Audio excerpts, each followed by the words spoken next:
right? It's Lambo Sports featuring the Big Brother Fish and Solid Sports Network. Don't forget to go to TotalPoNation.com to get your merch. All right. Wednesdays is recruiting. All right. Top of class of 2024 and the top targets of Ole Miss football. Lane Kiffin is currently coach of Ole Miss, and right now Ole Miss is on the road. Ole Miss is currently in.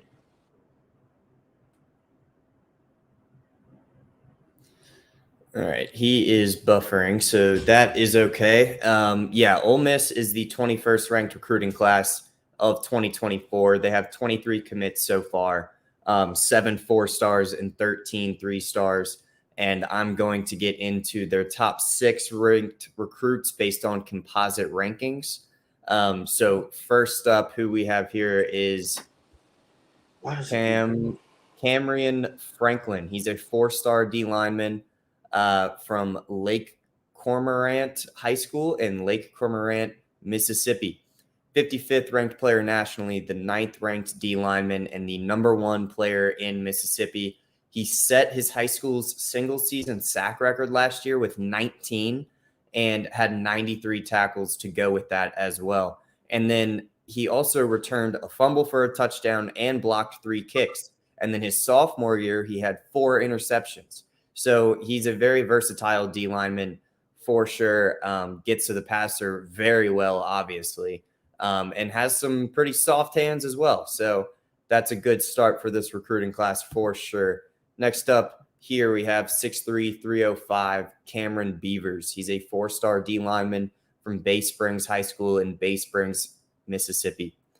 166th ranked player nationally, the 24th ranked D lineman, and the 4th player in Mississippi. The evaluations of him that I've read say that he primarily lines up at the 3 tech or the nose, but he has the versatility to play all along the D line, not just at nose, not just a 3 technique. He can do it all. Next up, 6'1.5", 195, Travarius Banks. He's a 4-star safety from Hillcrest High School in Tuscaloosa, Alabama. 189th ranked player nationally, the 18th ranked safety, and the 11th player in the state of Alabama. Next, 6'3", 250, Jeffrey Rush, 4-star D lineman from Pascagoula High School in Pascagoula, Mississippi.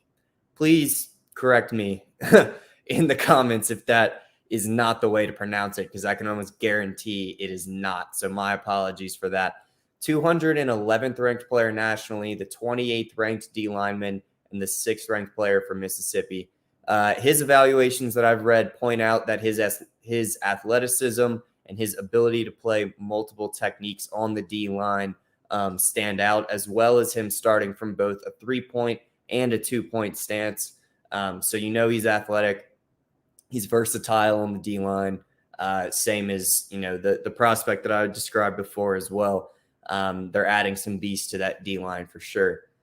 Next up, 6'2.5", 4-star quarterback. He's at 185 pounds. His name is Trevor Jackson from Jones High School in Orlando, Florida. 257th ranked nationally, 16th ranked quarterback, and the 38th overall player in the state of Florida. Next up, also 6'2.5", but nearly over 100 pounds heavier, is an interior O lineman by the name of William Echolis. Not sure. Batting 0 for 2 now in pronunciations in this episode.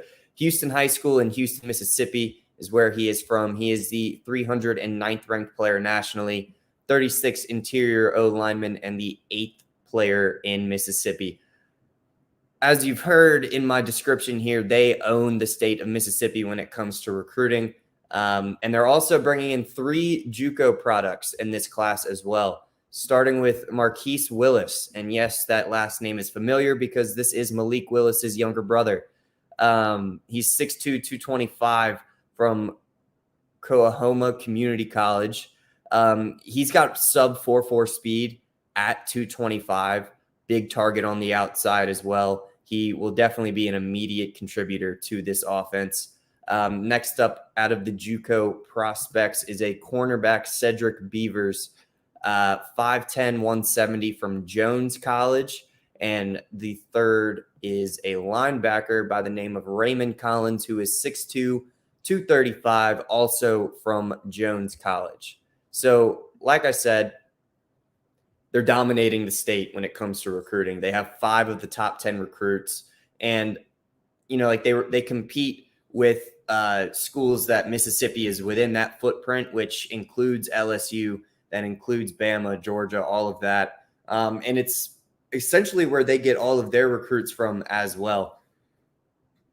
In their within their footprint, Louisiana, Bama, Florida, Tennessee, Georgia. They have players from all of these states, and the only one that's an outlier is one commit that they have from Arizona. So I love what they do. They recruit the South hard, and they don't go over the moon, over and beyond on trying to scour the country for top talent. They know that those states that are right around Mississippi, including Mississippi, provide enough to build this team into a winning program, which obviously they're doing great things this year so far. Looking at their depth chart, the wide receiver room this year at least was built by the transfer portal and will definitely need some beefing up. They have a lot of players leaving, senior transfers, grad transfers, and they have a couple guys that are juniors in there as well. But they're bringing in 3 3-star receivers in a JUCO in Willis. So I don't want to say that, they're in a step in the right direction or wrong direction. I just have a feeling that they're going to lean a little bit on that transfer portal when it comes to the wide receiver room next season as well. The O-line is old. They're starting 4 seniors, but they do have some youth behind them. And they're also bringing in 4 O-linemen, 2 4-stars and 2 3-stars. So they seem to be in pretty good hands when it comes to the O-line. Similarly, the tight end room is fine. One old dude, and then they're also bringing in 2 3-star tight ends to bolster that room as well. Going to the quarterbacks, Jackson Dart should be staying for his senior season. I don't think that he has generated enough draft buzz to be picked high enough to where it would be worth taking that risk on an NFL contract instead of, milking in the NIL money that he definitely gets from those rich alums down in Ole Miss. So I would predict that he stays, and that's not a hot take. I would assume most people are saying the same thing. They have multiple guys behind him, and they're bringing in a 4-star in Trevor Jackson as well.